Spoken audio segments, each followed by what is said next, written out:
C'est dans ce village que je suis né, au début des années 30. J'ai grandi avec la crise, puis avec le conflit des années 40. J'ai grandi avec l'insouciance des enfants de mon âge, en venant jouer avec mes petits camarades sur cette butte où nous venions admirer par temps clair ce que l'on nommait la grande ville. Parfois seul, je venais rêver ici, regardant de loin cette gerbe d'eau qui me semblait inatteignable. Radio Flensburg, contrôlée par les Allemands, a annoncé cet après-midi que l'amiral Dönitz avait ordonné la reddition sans condition. Puis ce fut une très bonne nouvelle. C'était le 8 mai 1945. Devenu adolescent, j'allais pouvoir franchir cette frontière enfin libérée par les événements. Je montais alors dans le vieux tramway, et c'est par une belle journée de printemps que je découvrais ce qui allait devenir ma ville.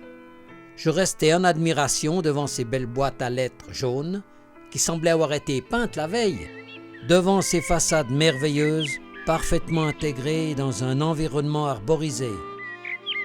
Incroyable! Un pays où tout est calme, où l'on peut entendre chanter les oiseaux comme dans mon village. Tout était propre, net, comme sur les cartes postales. Je ne savais plus où regarder et je levais les yeux pour admirer les monuments, les statues. Découvrir en pleine ville une petite église qui m'a semblé sortir tout droit d'un jeu de construction.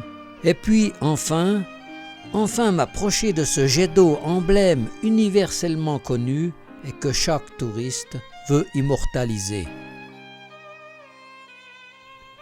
Je restais des heures à regarder la rade, dans laquelle de beaux bateaux blancs évoluaient avant de s'éloigner, me donnant une folle envie de m'évader. Face à ce panorama idyllique, je prenais une décision importante, celle de venir m'installer ici. Je m'y suis marié et fondé une famille. Nous avons ouvert une petite épicerie de quartier et nous avons vécu des jours heureux dans cette ville d'adoption. L'horloge fleurit et grainait invariablement chaque heure. Les années s'écoulèrent et cette belle ville se dégrada. Je ne retrouvais plus ces belles boîtes à lettres. Les façades sont devenues la cible des sprayeurs et le vandalisme s'installa, ainsi que l'incivilité d'ailleurs. Devant cette affiche, je suis resté sceptique, m'interrogeant à savoir si ce ne sont pas les autorités qu'il faudrait secouer lorsque l'on s'aperçoit que l'on préfère dépenser de l'argent pour un second jet d'eau, pendant qu'on laisse pourrir un attrait touristique en pleine rade.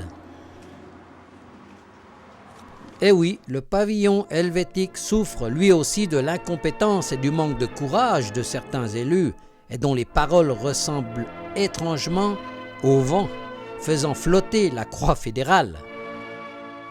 Et comme les grandes surfaces ont eu raison de mon épicerie, je suis reparti mais déçu dans mon village, qui lui aussi avait changé, mais en bien.